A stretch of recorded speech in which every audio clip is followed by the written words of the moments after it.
ibang balita, mga pinaniniwalaang kalansay ng tao na isinemento. Yan po ang tumambad sa mga barangay tanod nang pasukin nila ang isang abandonadong gusali na inirereklamo dahil sa mabahong amoy. Ang gusali ay dati raw kuta ng isang umunoy drug protector.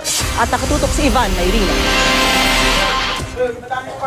Madilim at masukal sa loob ng abandonadong gusali na ito na pinasok ng mga tanod ng Barangay 648 o ang Islamic Center sa Quiapo.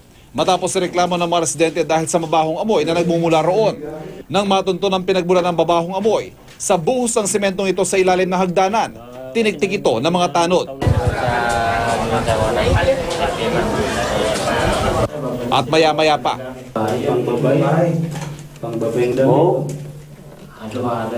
bumungad ang mga tela at piraso ng sako at ang mga butong ito na hinihinala mga buto ng tao. Lumabas yung iso ko, sabi niya may nakabaong doon, semento.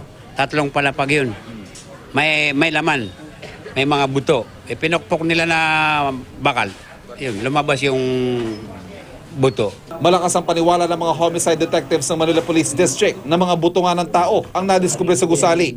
This is the abandoned building na kung saan ito yung dating kuta, yung dating chairman na na-neutralize during drug operation ng Station 8.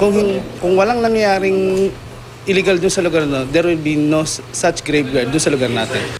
Kasabay ng pagproseso ng mga natagpo ang pinaniniwalaang buto ay magsasagawa ng case conference at inventory ang MPD sa mga nawawalang tao na posibleng biktima at ibinaon sa gusali.